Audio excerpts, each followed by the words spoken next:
It's almost the witching hour, and we're ready to begin. Good afternoon, everyone, and welcome to our general meeting, where our topic today is the Electoral College, explained to us by Professor Victor.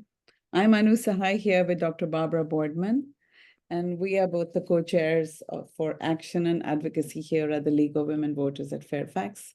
It's wonderful to see so many of you on this sunny afternoon. As you all know, this meeting for the first time has been open to our whole state, and it's really nice that we have people from all across the Commonwealth with us today. So welcome. As you all know also that last summer, the League declared abolishing the Electoral College as our moonshot goal.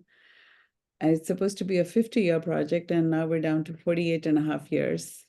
I don't think any of us will be here to see that, but then again, who knows? Anything can happen. Okay. Our speaker today is Jennifer Nickel-Victor, and she has an amazing amount of achievements, and I will somewhat edit down her thing so that we have time to hear her wonderful talk. She is an associate professor of political science at George Mason University's Schlar School of Policy and Government. She studies the U.S. Congress, legislative organization and behavior, social network methods, political parties, campaign finance, and interest groups and lobbying. She's currently writing a book, Social Capital: How Political Capital Emerges Among Legislators in the U.S. House of Representatives. She's also co-editor of the Oxford Handbook of Political Networks. Her research has been published in a variety of political science journals, and her public scholarship has appeared in the New York Times and Newsweek, as well as other locations. She currently serves as director of the Schlar School's first-year residential learning community known as Democracy Lab. And we're really excited to have her here to talk to us about the Electoral College, which, as we've just come off an election, is a big issue for all of us. Okay. And welcome again, Professor Victor. Over to you. Thank you so much. It's a pleasure to be with you all this Sunday afternoon. I'm going to start by going ahead and sharing my screen. Let's see if I get the right screen to share properly here. Can somebody give me a thumbs up or a visual that you got the right slides in front of you? Great. Yes. Great. So I'll build in enough time here to take questions at the end, but I won't really be able to see hands raised so much during the talk, just so you know. All right, so I'm just going to dive in here. The topic of the Electoral College has been of increased interest in recent years, in part because in the last quarter century, we've had two what I'll call upside down elections, where the popular vote winner was not the same as the Electoral College vote winner. And the expectation was that we might see that again this election year, but we didn't. And so I don't know if that will decrease some interest in the Electoral College as a topic. But I'm going to provide some background information on sort of the history and development of where this sort of bizarre system came from, what its rationale is, and how it gets applied. Let's see. All right. So the outline of the talk that I'll give today is, first, I'm going to focus on the basics of the Electoral College. How does it work? What are its components? What is it? How is it apportioned across the states? Who are the electors? Where do they come from? I wrote that as what to expect in 2024, and so now we can change that to what happened a little bit in 2024. And then I'll get into Electoral College history. Where did the system come from? What are other examples of upside down elections that we've had in the United States? And then at the end, I'll do a little bit of sort of pros and cons, so to speak, on the National Popular Vote Interstate Compact, which I know that the League of Women Voters as an organization has been supportive of. And I'll talk about how some of the complications associated with that particular policy proposal. All right, so let's start with the basics. Electoral College 101 here. So the Electoral College, which in the slides will just be abbreviated as EC, is the official system that the United States uses for electing a president. So one of the things that's important to appreciate about how elections work in the United States is that even when we're electing a president, we don't use a national vote. In fact, we don't have national elections at all in the United States for anything. All elections are administered at the state and local level. There is no national agency that, adjudicates ballots or does administration of elections or anything like that. All elections are state and local elections, including election for president and vice president.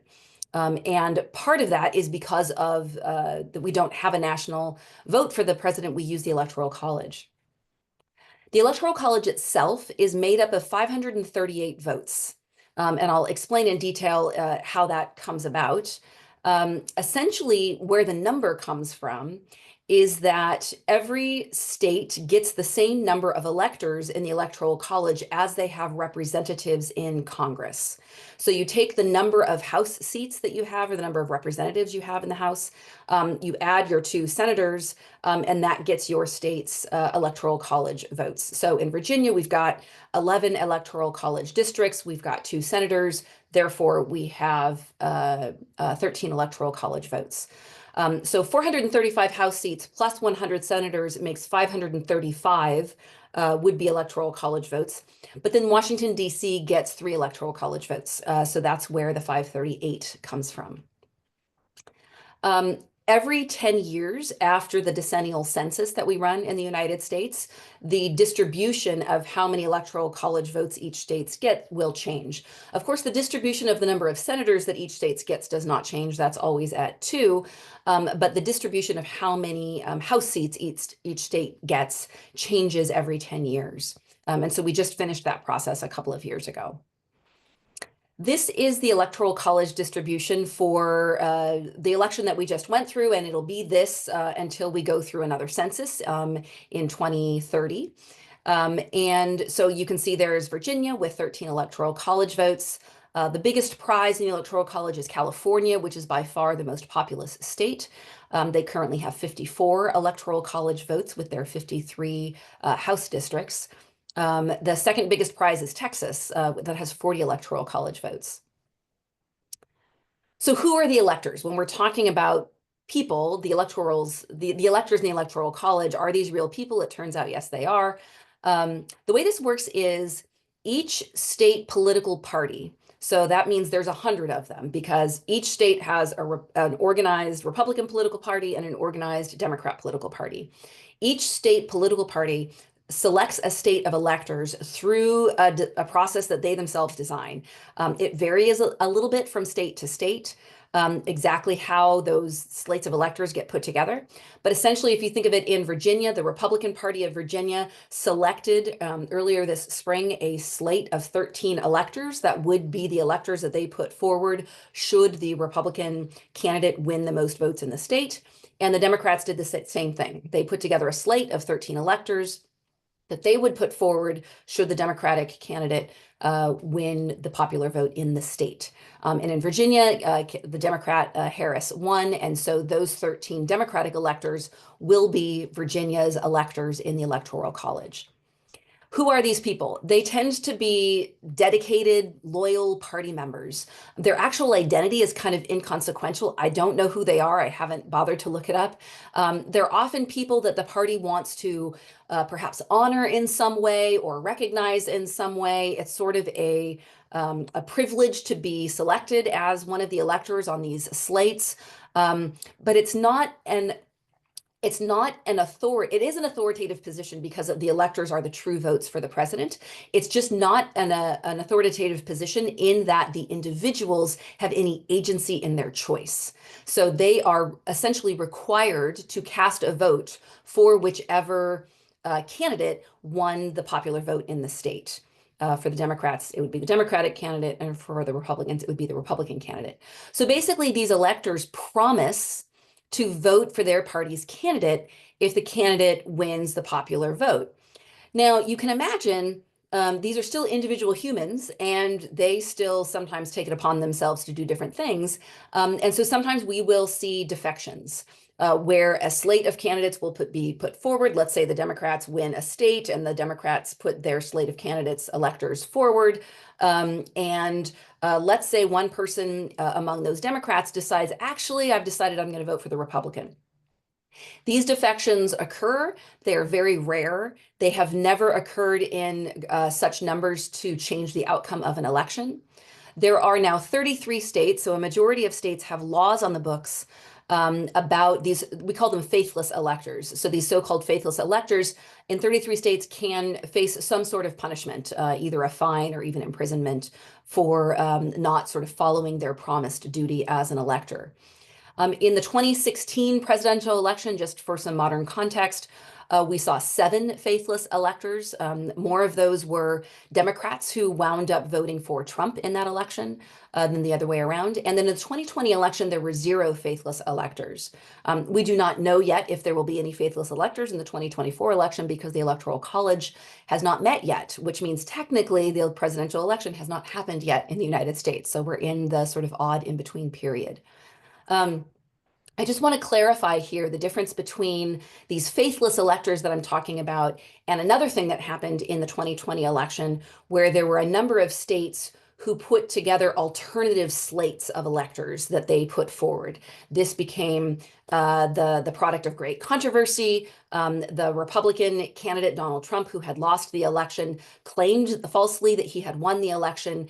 And there was sort of a political movement in a number of states in Michigan, Arizona, Georgia, and a few other places where the Republicans had decided they would put together slates of electors and advance them, even though the Democrat had been certified the winner in the state.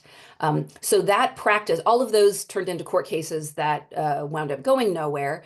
And so they weren't consequential for the outcome of the election. But that practice that happened is a different practice than this idea of a faithless elector who is an elector who has been selected in a slate and winds up voting for sort of the wrong candidate than the one they had promised to vote for. Some of those false slates of electors from the 2020 election are facing some legal consequences for some of their activity. And some of those cases still have not completely come to fruition. Did I skip a slide there? No. All right, so one thing to appreciate about the Electoral College that's easy to appreciate if you know a bit about US politics and how the House of Representatives and the Senate works, is that because the Electoral College is modeled directly off of the way we apportion representation in Congress, the Electoral College is malapportioned in the same way that Congress is malapportioned, which means that low population states have greater weight in the overall decision-making process than larger population states. So if you take a large population state like California and compare it to a low population state like Wyoming, California's got 54 electoral college votes. Wyoming has 3 electoral college votes, but that ratio of difference between 54 and 3 is not as different as the total population difference. So California's got, I don't know, 35 or 40 million people, and Wyoming's got fewer than 1 million people. And so the apportionment in the Electoral College gives the smaller population states greater weight in the overall decision-making process than the higher population states. This turns into a political nightmare, so to speak, because in the United States today, we see an alignment between the way population dense areas align with partisanship. So in areas where population density is greater, in urban areas, we see more Democratic partisan identity. And in sparser population areas, we see higher Republican partisanship, partisan identity. So ergo, the smaller population states have fewer population dense areas and therefore more Republicans. Therefore, the Electoral College is currently favoring the Republican Party over the Democratic Party. But the reason for that is structural. The reason for that is because of the way that partisanship is aligning currently in low population versus high population dense areas. All right, so here is the calendar for the Electoral College this year. Things that have already happened. So in the spring and the summer, each state party nominated their slate of electors, as I described earlier. This typically happens at the state party conventions, or different states do it different ways. Not all of them use conventions, but they took care of that earlier in the year. And then the second thing that happens, of course, November 5th this year was Election Day, the Tuesday following the first Monday. And so we had on Election Day, the majority winner in each state determines which party's slate of electors are selected.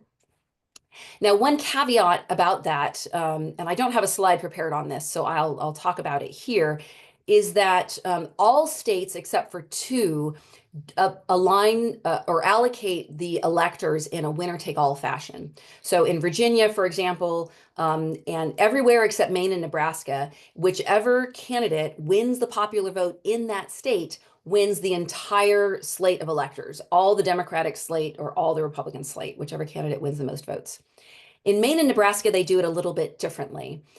So there are some at-large seats where the candidate that wins the state overall wins 2 or 3, depending on which state we're talking about, of the seats in that state. And then they also allocate some by congressional district. So in Nebraska, for example, there's 3 congressional districts.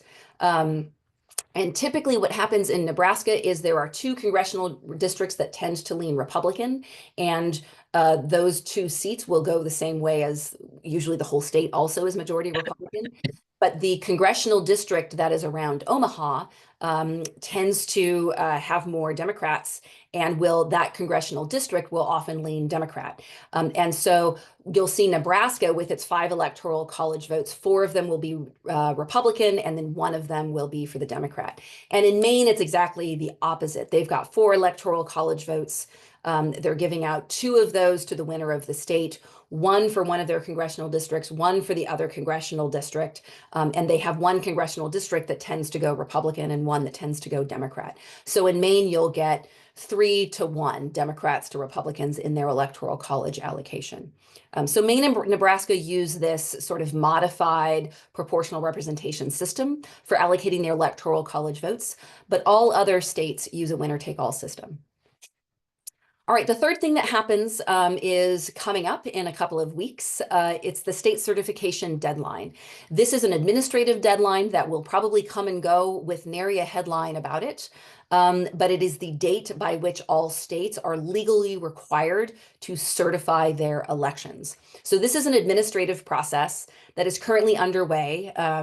Some states have already certified their elections. Some states are still counting. Some states are doing whatever audits and checks and so forth have to go on in each state. Again, we don't administer elections nationally, so each state is using a slightly different system for recounts. In some places, there are automatic recounts that get triggered when elections are very close. In some states, there's a process for curing ballots where they have to match signatures on a database and things like this. So each state is doing this a little bit differently, but basically they finish their legislative process and states are required to certify their election by December 11th. This is not an optional thing. States cannot refuse to certify. And you can think of it as going to, City Hall to get your marriage license stamped by a clerk, or to the DMV to have something notarized or something like that. It's just sort of a stamp that gets put on the election that says, yes, this happened, and we certify that this is real. The next thing that happens is December 17th. This is the meeting of the Electoral College. These 2 dates, the certification deadline and the meeting of the Electoral College, change a little bit each year. They're outlined in the Constitution as to how they align with the calendar. But this year it'll fall on December 17th. So technically that's Election Day. Technically December 17th this year is the day that the president will get elected. The electors, all 538 of them, will meet, but not in the same place at the same time. They typically meet in their state capitals at the State House. So in Virginia, it happens in Richmond, in the legislative body, and the 13 Democrats who represent the slate of electors for Kamala Harris will come to the Capitol on that day, and there'll be sort of a ceremony, and the electors will perform this sort of ceremonial duty, sort of a magisterial duty to elect the president, to cast their ballots. And that process will be happening in all state capitals on that day. And then those votes get sent to the House of Representatives. States are required to send those votes of the Electoral College to the House of Representatives by December 25th. I didn't put that one on the calendar, but that's, for some reason, it lands on Christmas this year. That's the date by which it has to come to the House. And then the next thing that happens is January 6th. This is another date outlined in the Constitution. This is the day that Congress meets to certify the Electoral College votes. So you may remember January 6, 2021, there was an insurrection and a riot and violence and people died. All of that was related to these false claims about who the winner of the election was. Congress in 2022 passed a law, the Electoral College Votes Act, that clarifies some things that dramatically reduce the likelihood of violence or contestation on future January 6th. I do not expect January 6, 2025 to be a controversial date, in part because the candidate who claimed falsely they won last time actually won this time, and in part because the way that Congress has clarified what happens on that day dramatically reduces the likelihood of people making claims. So one of the things that it does is it clarifies the role of the vice president, that it's really just a ministerial duty that the vice president performs that day. It also raises the bar for the number of members of Congress who would have to make an objection to a slate of electors in order to trigger. You might remember when this happened in 2021, it was very simple. It took 1 or 2 people to make an objection. In any case, this is a ministerial ceremonial thing. This is Congress acting as a clerk to put their stamp on the election. And then the last part of this process is January 20th, which is Inauguration Day, where the new president takes power. All right, so assuming if you're at this talk, you probably followed the election pretty closely, so I probably don't need to belabor this. But there were 7 states this past year that going into the election, we knew that because the polls were close in these states, we knew that these were going to be the swing states. Basically, the candidate that won these states would be the candidate that wins the election. In 2020, these states were also the swing states. But what it means, because of the Electoral College oddity that we have, is that the election is ultimately decided by just about 6% of voters in the United States that live in just 6 or 7 states, right? So it's really just a few million people in these 7 states that wind up being the pivotal voters that determine the outcome of the election. Because the outcome of the election is relatively certain in all of the other states. So there were 244 million eligible voters in 2024, but the 33 million voters in these states are the ones that were in fact decisive. In 2020, these states, all except North Carolina, voted for the Democratic candidate Joe Biden. And so in 2024, all 7 of these states voted for the Republican candidate, Donald Trump. So you can see except for North Carolina, every one of these states flipped from one candidate or one party to the other in the last election to this election. And I haven't built in comments in this talk that go into sort of why we saw what we saw on election day. But if you have sort of election analysis questions in the Q&A, I have optional slides prepared. We can get into some of that.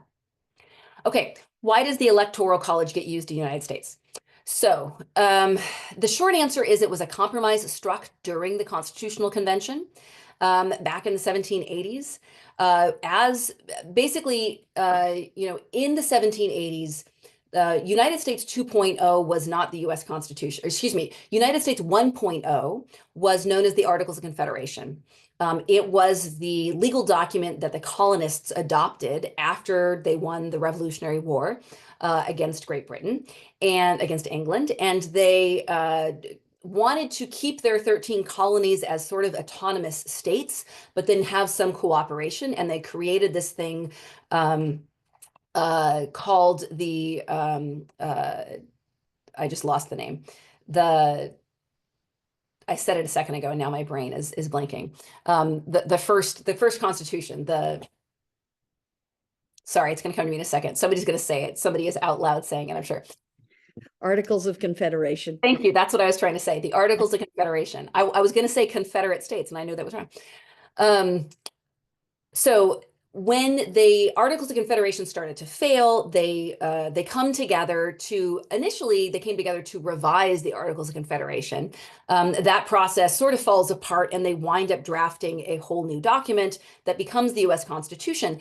And during that process, they wind up bargaining over all sorts of things. And one of those was a disagreement about how to select a president. And there was a whole bunch of ideas out there. There was a plan supported by people from Virginia that said that the Congress should select the president, sort of similar to what we see in parliamentary systems today. There was a plan that governors would select the president that was proposed. There was a plan that came out of New Jersey for a plural executive, that we would have more than one executive running that part of government. Alexander Hamilton briefly floated something about lifetime appointment for presidents. At the time, the political factions in the United States were the Federalists and the Anti-Federalists. The Federalists were those who, having looked at the failures of the Articles of Confederation and realized that the reason that fell apart is because they did not have a strong enough central power. They needed to have a government that would have enough of an executive authority that they could sort of solve their collective action problems, but they all knew they didn't want a monarch. They had just fought a big bloody Revolutionary War to get rid of a monarch. They didn't want to have a king, but the Articles of Confederation failed because they didn't have enough executive power. So the Federalists were interested in finding this balance between more executive authority than you had under the Articles, but less executive authority than you would have with a monarch. And the Anti-Federalists were anti-monarch, they were so sort of still bitter about what happened with power under the King of England that they really didn't want to go down that road again. The historical context for how this compromise comes about cannot be differentiated from the practice of human enslavement that was going on in the United States at the time. Historical evidence suggests that influential actors from slaveholding states strongly influenced the development of the Electoral College and its ultimate adoption. So essentially what happens is the first draft of the Constitution had Congress selecting the president, sort of the way that James Madison had proposed. And there were others that were interested in selection by popular vote, but it was a minority. It was only a few people who were interested in popular vote. Hamilton was one of them. And Madison was another. Madison saw it as democratically ideal to have a popular vote, but he also knew that it would disadvantage states where people were holding human slaves. And that was politically intractable at the time. Essentially, in order to draft a constitution that would be ratified by all states, slaveholding and non-slaveholding, they were going to have to choose a selection process for the executive that would be acceptable to the slaveholding states. And because of the 3/5 compromise, which said that slaves counted as 3/5 of a person, sort of increased the representational advantage of slaveholding states without granting those people human rights or citizenship, the Electoral College gave more power to states with enslavers. So in that way, the Electoral College became promoted by the slaveholding states and the people who were holding human slaves. So in the end, the Electoral College was not like the product of some reasoned compromise or some representative ideal, or it's like, take, some of this and some of that and come out in the middle. There's no democratic theory that sort of supports the Electoral College as an institution. It really becomes about because it's the default option after all the other proposals fail. And the framers at the time essentially decide they want the country more than they want to abolish slavery. More democratic solutions that were on the table were blocked by those who were seeking to maintain the system of chattel slavery that was in practice at the time. Among the Federalists, there were some who opposed human enslavement and sought to establish a constitution with centralized authority, but they were willing to bargain to gain power. And the bargain that they gave up in order to gain power in the Constitution was that they essentially gave up their opposition to chattel slavery. Which is how we wound up with a constitution that claimed to, liberty and justice for all type thing, but still be in a country that maintained a system of chattel slavery for another several decades. Okay, in addition to in the historical context, that's the background. This next section of the talk gets at these upside down elections. What were some of the elections where we saw a popular vote winner that was different from the Electoral College winner? This happens 5 times in history. Where we have a popular vote winner that's different than the Electoral College winner. The national popular vote is not binding, only Electoral College is decisive. And so these upside down elections have been rare, but always very controversial. So the first one happens in the election of 1824 with the election of John Quincy Adams, who was a member of the Whig Party. John Quincy Adams had lost both the popular vote and the Electoral College to Andrew Jackson. But no candidate had won a majority in the Electoral College. There were some other third-party candidates that had won enough votes that there was no outright majority. And so the election gets kicked to the House of Representatives, and the House of Representatives engages in what becomes known as the corrupt bargain. And this corrupt bargain awards the presidency to the popular and Electoral College vote loser, John Quincy Adams, in an exchange that also made Henry Clay the Speaker of the House. So Andrew Jackson walks away from that extremely bitter because he felt he had won. He probably rightfully sort of had. Of course, he comes back later, and I think his bitterness comes through quite profoundly in his presidency in a number of ways. But that was our first upside down election. The second one is perhaps even more consequential, the election of 1876. In this election, the Democratic candidate, so remember 1876, just put that election in context for a second. The Civil War ends in 1865, and we enter a period of Reconstruction in the South. The period of Reconstruction in the South was a period where the Northern Union Republican states basically allowed the Southern Confederate Democratic states to come back into the Union only if they allowed federal forces to come into the South to enforce the freed slaves and to enforce the new rules of the Union, which was no more slavery and sort of what the North says goes. And Reconstruction for about 12 years dramatically improved things for the former enslaved people in the United States and for other poor whites in the United States in the South. In that we saw increased representation, Blacks were getting elected to Congress, they were registering to vote. All of these things were happening for about 12 years that we're seeing basically increased democracy in the South for the first time in the United States. And then you get the election of 1876. Where the Democratic candidate, so this is the sort of more pro-slavery side candidate, Samuel Tilden, he won the popular vote and the Electoral College over the Republican candidate, Rutherford B. Hayes. But there was violence on election day, there were charges of fraud, and there were 20 Electoral College votes that came in contest that were in dispute about which way they actually went. And essentially both parties claimed victory in that election. And the dispute gets settled by what becomes known as the Compromise of 1877. And in that dispute, they gave the disputed votes to the Republican candidate Hayes in exchange for the removal of federal troops from the South, which ended Reconstruction and instigated the era of Jim Crow that lasts for 90 years in the United States.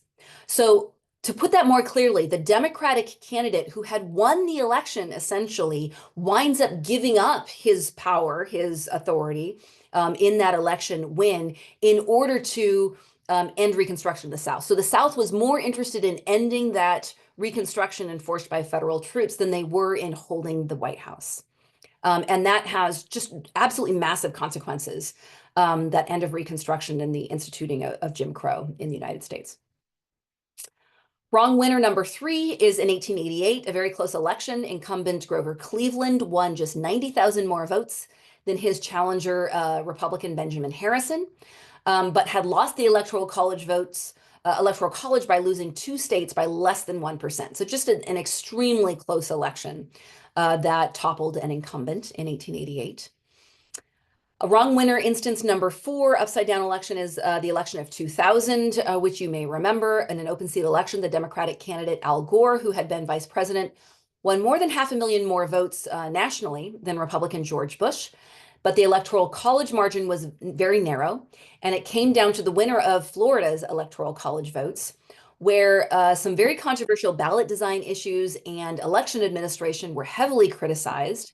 I don't have time to go into all the details, but some of you lived through that era and you may remember butterfly ballots and hanging chads and all of the rest.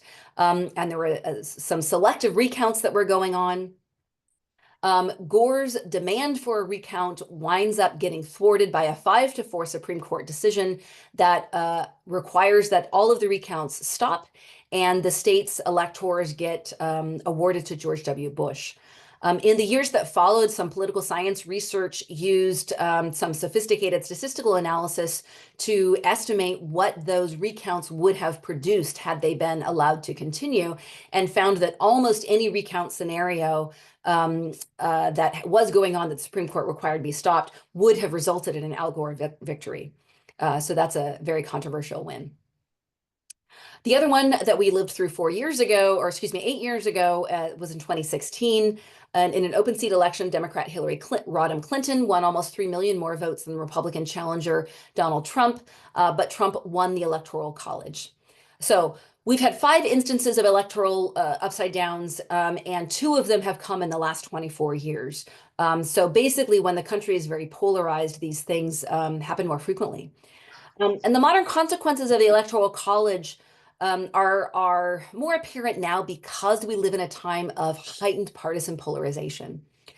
When you have heightened partisan polarization, if you think of the political parties as getting further apart on like a one-dimensional line, as they move further apart from one another, losing your election to the out party feels like a much harder, much bigger loss. It's a much bigger deal.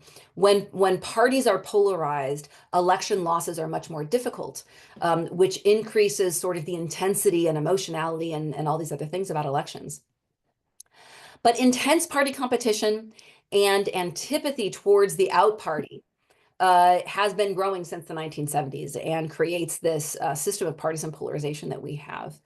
But the Electoral College is this antiquated institution, and logical alternatives have significant consequences during times of heightened partisan polarization. And so because we have an Electoral College, as I said earlier, that advantages one party over the other, and you've got elections right now that are so consequential during polarization, it makes it almost impossible for compromises to come about, for political compromises to come about on this Electoral College. You add to that since 1992, Republicans have only won the popular vote twice, with George Bush in 2004, and then just a few weeks ago with Donald Trump in 2024. And since 1992, Democrats have twice won the popular vote and lost the Electoral College, in 2000 and in 2016. And so the interest in the Electoral College and changing the Electoral College is coming much more strongly from the Democratic side of the fence right now than the Republican side of the fence, as you would imagine, because the Republicans are advantaged by it and Democrats are disadvantaged. But because whenever you have a policy that is where the pros and cons, or who's in favor and who's against, is aligning on partisanship, it makes it very difficult or almost impossible to come to any sort of compromise over such policies. Okay, so in this last part of the talk, I will move to a discussion of the National Popular Vote Interstate Compact. This is an agreement that has come about among some states that would essentially thwart the Electoral College. The National Popular Vote Interstate Compact would award any state's electoral college votes to the presidential ticket that wins the overall popular vote in the nation. It was first introduced in 2006. As I said, it sort of subverts the Electoral College without amending the Constitution. The compact itself would come into effect only when enough states have joined it, such that the group of them would guarantee a popular vote outcome. It exists under extreme legal and constitutional uncertainty. And a visualization here, I think, is quite useful. So the map of the United States that you see before you is pixelized to represent states by population. Of course, land doesn't vote, people do. And so the squares there represent roughly electoral college districts, basically. So you can see California there with its 54 and Virginia with its 13. So the green states are the 17 states and the District of Columbia that have joined the popular vote interstate compact. And together they comprise 209 electoral college votes, which is about 38% of the electoral college. There are some the committed states, excuse me, it represents 38% of the US population, not of the Electoral College. There are 13 states where the popular vote interstate compact is under consideration, including Virginia. But one thing to point out here is that the committed states, those 17 states that have already signed on to this, they tend to be blue states, so they tend to support Democratic candidates. The idea that some purple states or red states or swing states would sign on to this is highly unlikely. You know, if you're Pennsylvania and you're one of these states that sort of is determining the outcome of the election, tying up your electoral college votes in this system that would sort of force your hand to vote for the electoral popular vote winner, rather, sort of diminishes the influence of the state in the overall decisiveness of the process. So let me talk about the benefits and the consequences, or the upsides and downsides. The benefits are, it's a workaround for a very outdated constitutional provision that doesn't really make any sense. It uses a national popular vote for selecting the president, which is very intuitive. It's used in lots of other countries. There's a lot of appeal for that. It has a higher foundational legitimacy, perhaps increasing its functional authority. You know, it's hard to explain the Electoral College. It's a weird system. No other country does it this way. It's unfair and imbalanced, and a national popular vote just makes sense. And it's much easier to sort of back from an authoritative point of view. The challenges, however, are, first of all, it's probably not constitutional, right? The Constitution says we do something else. So it would be a contract that is in violation of the Constitution and would almost certainly come under legal scrutiny. There would be lawsuits galore if this thing ever got enough states to sign on to constitute a majority. It also doesn't completely resolve the problem of candidates focusing on select states. So one of the criticisms of the Electoral College is that the presidential candidates only campaign in the swing states, which is essentially what we saw this past year to some extent. And this wouldn't necessarily change that. You know, under this compact, candidates might be more likely to spend a lot more time in large population areas than small population areas. It really currently only benefits Democratic candidates. This is probably the biggest political obstacle to getting this particular compromise or proposal enacted. And it's not a true popular vote. The votes are still awarded by states, not by individuals. And so it still doesn't really overcome the imbalances that we have in the United States about how we award votes. Because the Electoral College itself is malapportioned in the same way that Congress is. So it maybe dampens or weakens to some extent that malapportionment compared to what it is now, but it is not a true popular vote. It would also require a state to award electors to a statewide losing candidate potentially. So imagine, you know, a Republican candidate winning the popular vote in California.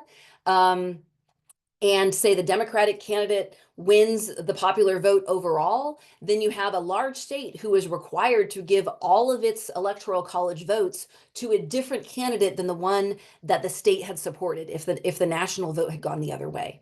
And you can just see that causing all sorts of conflict and problems.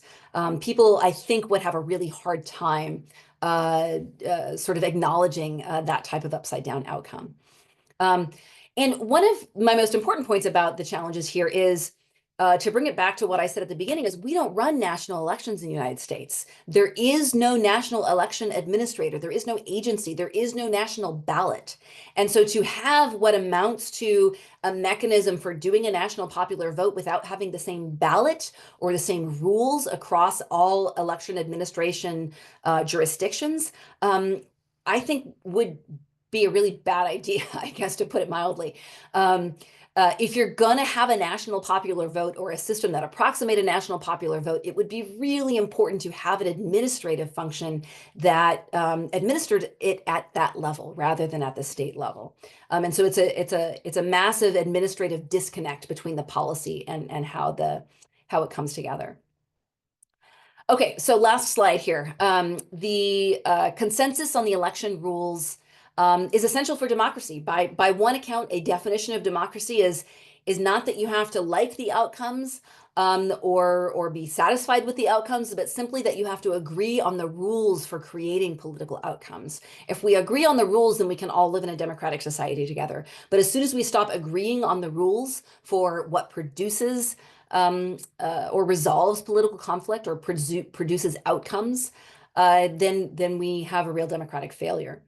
And willingness to accept defeat is essential for democracy. The political theorist Przeworski would, a common definition for what a democracy is that it's a system in which parties agree to lose elections. And so as long as we have parties who accept election loss, then arguably we have democratic systems. And the Electoral College challenges that to some extent, as we saw in 2020 with the challenge over the election, and as we see some of these sort of logical challenges with the Electoral College sort of put this definition to the test. But both of these things, the consensus on rules and the willingness to accept defeat, suggest the need for healthy, democratic, and competitive political parties. And arguably in the United States, where we have in the Republican Party right now a very robust, dominant populist system that denies, the election outcome in 2020 and engages in all sorts of, lack of honor, lack of character kind of behaviors, this very sort of anti-establishment maneuverings is not consistent with what we expect from healthy political parties. And so if we have one political party that is malfunctioning, it makes it much harder to run democracy. The political, legal, and other challenges to the National Popular Vote Interstate Compact make it really unlikely, I think, to be an effective solution to problems of representation and legitimacy. With no shade thrown at the League of Women Voters for making it their moonshot, I applaud all ideas and, creativity thrown at solving important problems. But I have a lot of doubts that this particular solution will be really viable. And even though it's reasonable and maybe even desirable to seek a national selection process, the real barrier here is federalism, right? The process that we have for administering elections across states the way that we do. The Electoral College is a byproduct of an intentionally unbalanced, unrepresentative system to begin with. The Electoral College was created so that the nation could come into existence without giving up its system of chattel slavery. And it was an interest in maintaining that system of federalism that allowed that to come to fruition. And so in a way, subverting the Electoral College through the NVPIC is a way of solving the wrong problem. The problem that we really have is this representation problem associated with federalism. All right, I will end the presentation there and end my screen share so that cameras can come online if you choose. And I'd be happy to take your questions. Hi, so I think I have to mute. Okay, I don't know why we were getting a lot of feedback. So we do have a few questions. I think Professor Victor, if you could just restate how this national popular vote would benefit one party over another. I think there was some confusion.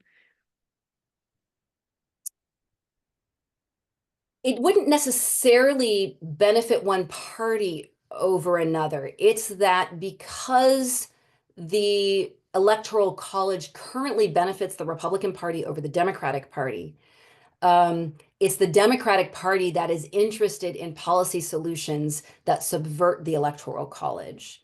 And so the National Popular Vote Interstate Compact right now is a potential solution to subvert the Electoral College. In that way, it benefits the Democratic Party because the Democratic Party is disadvantaged currently by the Electoral College. Did that make that more clear? So basically, that means that whoever wins the overall national popular vote, the electors will of a state, regardless of how that state voted, will pick that candidate. That's right. Okay, all right. Thank you. I hope that made it clear to everybody. We do have a few questions that came in earlier. So the first one is the one person, one vote more prone to influencing or quote unquote buying people's votes? So the one person, one vote principle, legal principle, is violated in a number of different ways, right? So in reality, if you think about the way the Electoral College works, because we use this sort of malapportioned state-by-state system to elect the president, the Electoral College itself subverts the principle of one person, one vote. Because we're not using a popular vote to elect the president. I'm not sure I fully understand the question. I'm looking for it in the chat, if it's in the It's chat. not in the chat. It's not in the chat. We had gotten it earlier. Okay, and Person who asked it wants to rephrase if I haven't fully addressed it. I can try again if I understand it better. I just read what they had written. I'm also not sure what it meant. Okay. Maybe whoever sent the question, if you're there, can you just rephrase it and put it in the chat?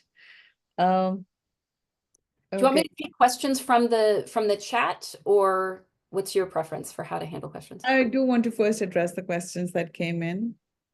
Okay, I'll just scroll up and see questions that came in while I was talking. So Carolyn Kaywood asks, how do we enfranchise citizens living in US territories? So we've got, Puerto Rico and Guam and Northern Mariana Islands and American Samoa and so on and so forth. There's 6 of them now, where we have American citizens that are not at all represented in the Electoral College. These are places where the people who live there have US citizenship status, and they do vote in the primaries process that the parties use for selecting candidates. But they don't have voting representation in the House. They have 0 representation in the Senate, and they don't have any representation in the Electoral College, with the exception of Washington, D.C. So their enfranchisement status is really diluted or weakened, the way that all of that comes together. So, I mean, the way you would enfranchise those citizens fully would be for the United States to stop having a system of colonization, right? So that means either liberating those states or incorporating them as full states or incorporating them into existing states, or some other alternative. But as of now, they exist in that sort of limbo status. Patricia Worth is asking, shouldn't there be many more members of the House of Representatives given actual populations in respective states? Yeah, so we have not changed that 435 number in more than 100 years. So the House has been stuck at 435 seats for a very long time. The population of the United States has grown dramatically. And I think there's a terrific argument to be made for strongly, perhaps dramatically increasing the number of states in the House of Representatives. I've seen proposals that would perhaps even double it, up to 700 or so. I don't know if those are real proposals that are really getting bounced around. It would alleviate to some extent the representation problem. Today, the average congressional district has about 750,000 people in it. And so even if you doubled the size of the House, you're still going to have 300,000 or 400,000 people per congressional district on average, which is still a lot. But it would do something perhaps to alleviate some of the disconnect that we have in people's sense of political efficacy and representation. Carolyn K would ask. One question Yeah. before you. There was a question on how would we abolish the Electoral College if we were to decide to do it? What would the process be? The process would be constitutional amendment. So to amend the Constitution in the United States, which we haven't done since 1992, is to get a 2/3 vote in the House, a 2/3 vote in the Senate, and then 3/4 of state legislatures. You know, the amendment that passed in 92 is one that came from way back. There's a very interesting fun story about how that one came about. Basically, we haven't amended the Constitution in a full out thing where we see the Congress do its thing and the legislatures do its thing in my lifetime. The Equal Rights Amendment got really close a number of years ago, but a statute of limitations got in the way. So the bar is just incredibly high, and given the type of partisan polarization that we have these days, any issue that aligns along partisanship is not going to be a candidate for constitutional amendment, because you really need supermajorities across all of these different legislatures in order to get an amendment through. And then there's one which I think you probably answered, but I'm not sure. What happens if neither candidate gets a majority of electoral votes? If there's a party, like you said. This is a political science nightmare that we banter about. The American Political Science Association hosts its national conference every fall. And our conference this year was in September in Philadelphia. And I was playing this fun game at the conference where every little gaggle group of, conversation group I walked into, I would ask people, so what's your 2024 election nightmare scenario? And more often than not, especially among all of my friends who are Congress scholars, the answer was, of course, an electoral college tie. So an electoral college tie would happen if both candidates get 269 votes. So 269 plus 269 equals 538. So mathematically, this is possible. It's an unlikely scenario, and it hasn't happened before. But if it does happen, what the Constitution and the statutes say is that the election would get bumped to the House of Representatives. But wait, there's more. It's not just that the House of Representatives would then take a vote. And so you would imagine that whichever party has the most votes, their candidate would win the election. In fact, each state delegation gets one vote. So basically, it's an election that's decided in 50 votes, where each state delegation gets one vote, but there are no rules written that determine how the state delegation would allocate its vote. The presumption is that whichever party has the majority of seats per state would allocate their vote to that party's candidate. But there could easily be other systems that they come up with, or contestation or whatever. It would be a constitutional crisis. It would be a real nightmare. Okay. 3:58. Yeah, do you have time for a few more questions? Sure. Okay. So there was a question that if we were to apportion the Electoral College votes, like 2 states do right now, Yeah. would that be like the national popular vote? But I mean, in a way, I think it would be better in terms, like, one of the things as a political scientist, one of the things that I think about a lot is representation. So what is the sort of ratio or the strength of the tie between a citizen and their representative in government? And the way that the Electoral College works right now is the votes are extremely disconnected from this actual selection process in the Electoral College.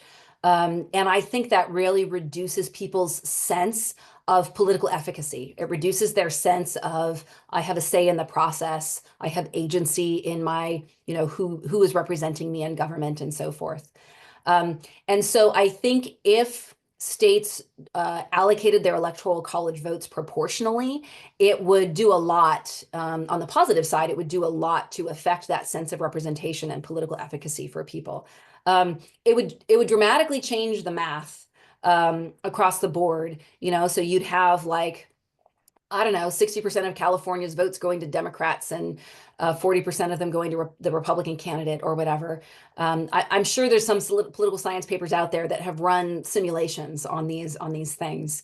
I don't have those papers off the top of my hand, so I don't know off the top of my head if one party or the other gets an advantage. However, because I know about I understand the math of the malapportionment in the House and the Senate. I can almost be assured that the advantage would still be with the Republican Party, but it would be perhaps less than it is under the current system. So why do states use this method? Is it easier to just do a winner take all, or? I mean, there's an element of path dependence to this. Like once a policy is in and you've been doing it a certain way for a certain number of years, it can be very, very fraught or very difficult to change that status quo. And again, in a case like this, where changing that status quo is dependent on these very partisan aligned outcomes, it makes it extremely difficult. Basically, the people who are advantaged by the current system have no incentive to reform it. Right? So political reforms, government reforms, electoral reforms of any type are very, very difficult to enact because it requires the people who are currently in power to change the system that put them into power, right? And that's just a very unlikely thing to have happen. There's a couple, the questions just keep coming. So here's a question, do you think that more Americans would exercise their constitutional right to vote if we had a pure popular vote? Oh, that's an interesting question. I doubt it.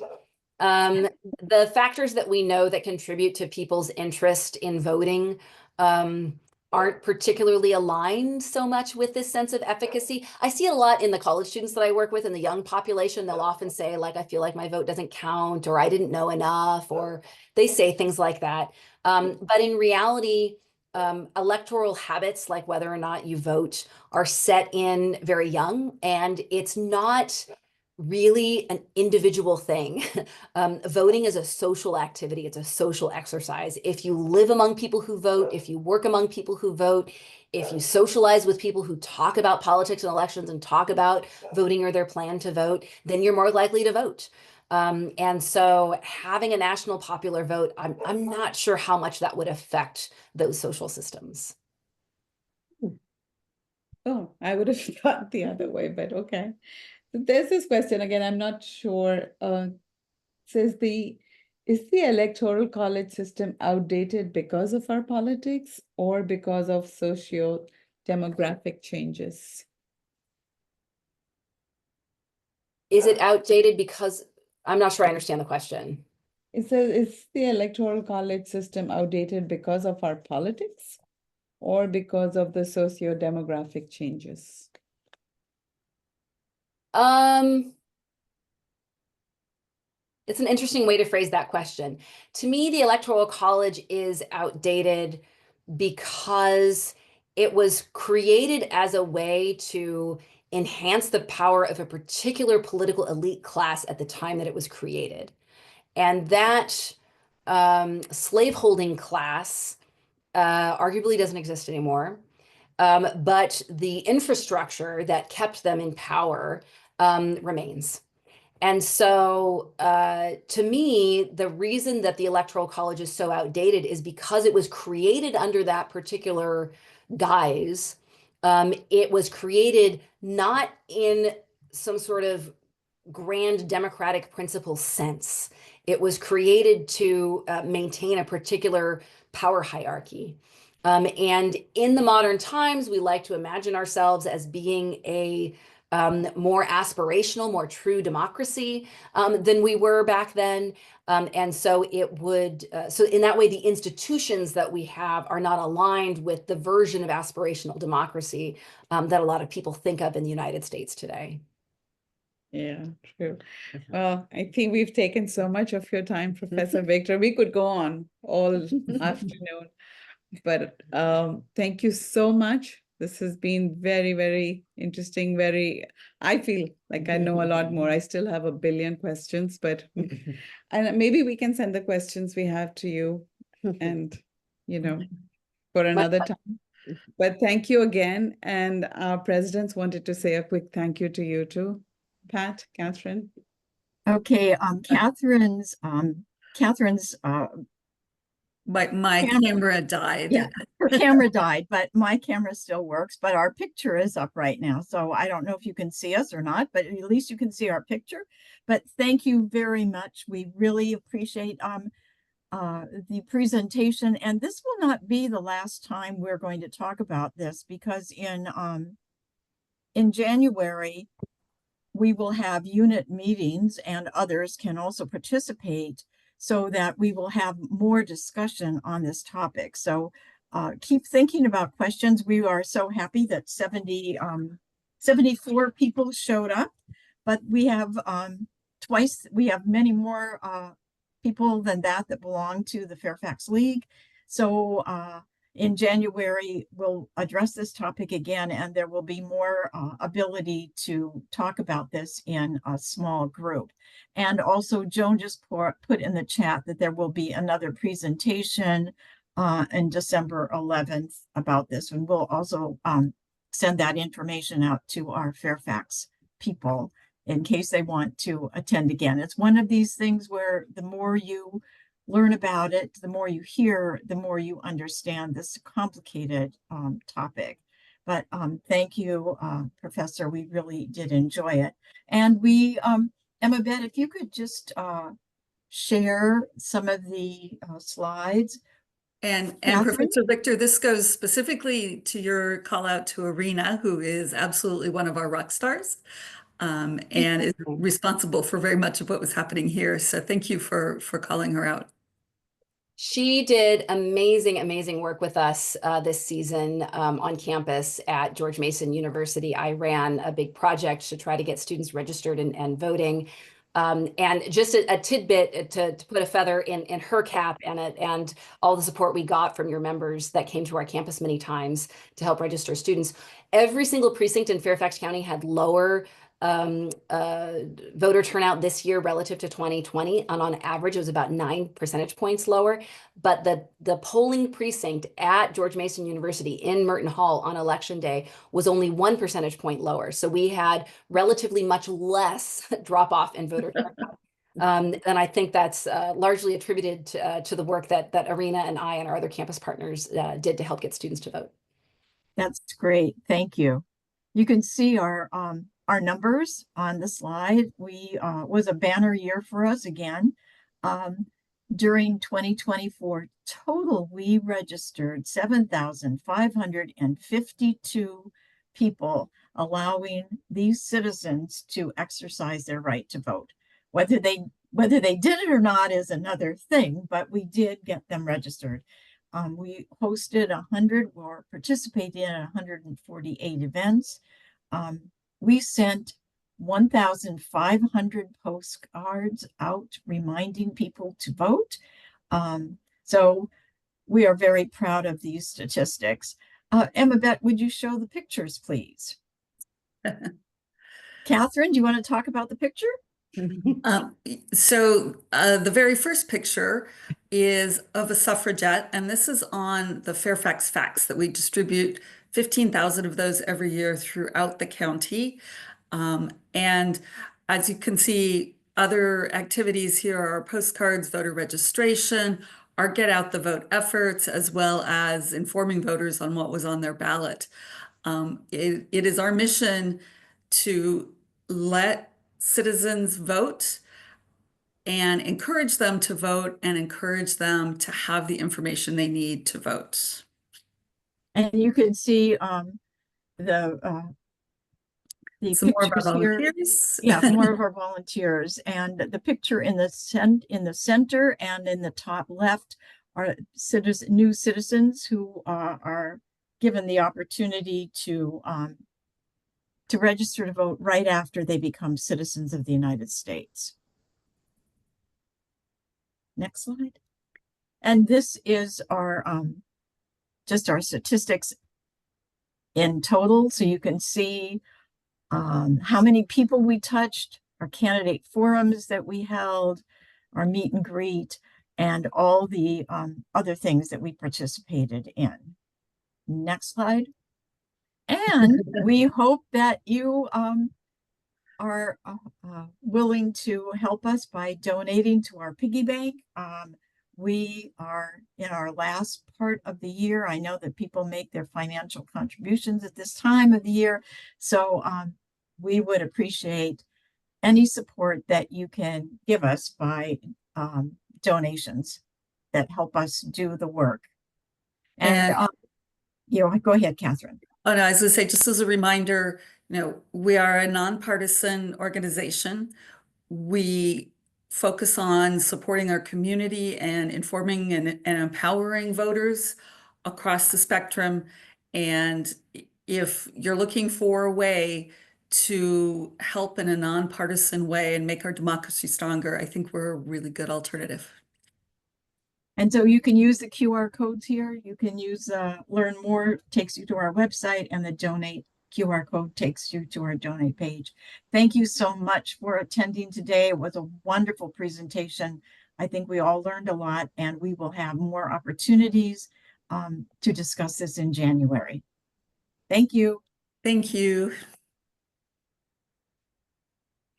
Thank you, everybody. Thanks again, everybody. Thank you Thank so much, you. Professor Victor.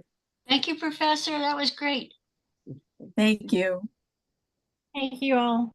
Happy Thanksgiving. Thank you, Emma. Actually, yes, we You're should have to welcome. We'll thank send out Emma. an email with the recording to you. No, Emma couldn't do it without you. Ah, thank you. Thank you. This was Happy nice. holidays. I think having it by Zoom made it easier for some people to attend. So thank you. Thank you. And we'll stay on.